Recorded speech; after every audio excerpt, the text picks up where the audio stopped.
एक पुराने से गांव में हंजाला नाम का एक 10 साल का बच्चा रहता था।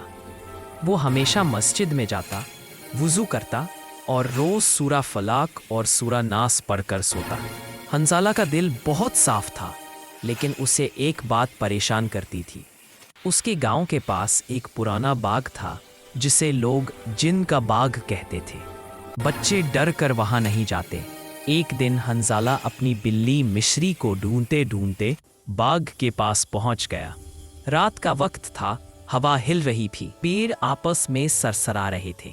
अचानक उसने एक हल्की सी आवाज सुनी, डर मत, हम तुझे कुछ नहीं कहेंगे।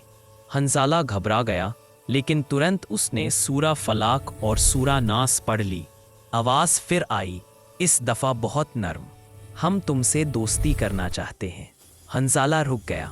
पेड़ की शाखों के बीच से एक नूर का गोला उभरा, जो धीरे धीरे एक छोटे बच्चे जैसा रूप बन गया, लेकिन हवा जैसा हल्का। वो जिन था। जिन ने हल्का सा सलाम किया और बोला, मैं भी अल्लाह की मखलूक हूँ। लोग हमसे डरते हैं, हमें बुरा समझते हैं, पर हम सब बुरे नहीं। हंजाला ने हैरान होकर पूछा, अगर तुम अच्छे हो तो लोग क्यों डरते हैं? जिन ने जवाब दिया, क्योंकि लोग हमें समझते नहीं, और जो चीज़ समझ ना आए लोग उसे डरते हैं। हंजाला का डर काफ़ी कम हो गया। जिन ने हाथ हिलाया और एक हल्की सी चमक में मिस्री बिल्ली सामने आ गई। हंजाला खुश हो गया, मेरी बिल्ली, तुमने ढूंढ दिया, शुक्रिया। जिन मुस्कुरा कर बोला, अच्छी नीयत वाले इंसान को मदद देने में हमें खुशी होती है।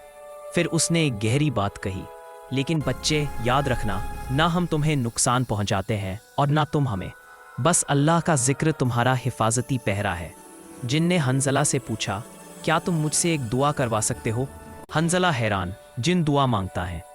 जिन ने सर झुकाकर कहा, हम भी अल्लाह की बंदा मखलूक है, हम भी चाहते हैं कि अल्लाह हमें नेक रहे। हंजाला ने दोनों हाथ उठाए, या अल्लाह, हमें और इस जिन भाई को बुरा। बाग में एक हल्का सा नूर फैल गया। जिन की आवाज़ बहुत नरम हो गई, तुम जैसे नेक दिल बच्चे ही दुनिया को रोशन करते हैं। और वो चमक बनकर हवा में गायब हो गया। सुबह तक गांव में खबर फैल गई कि हंजाला ने जिन देखा। बड़े लोग भी डर गए। हंजाला ने सबको समझाया, जिन भी अल्लाह की मखलूक है, अच्छे भी होते हैं, बुरे भी, जैसे हम इंसानों में अच्छे और बुरे लोग होते हैं। फिर उसने एक बात बताई जो सबको पसंद आई, डर से कोई मसला हल नहीं होता, दुआ, प्यार और हिदायत सबसे ज़्यादा ताकतवर है। गांव के लोगों का डर कम हो गया और रोज़ रात बच्चे सूरह फलक और नास पढ़कर सोने लगे।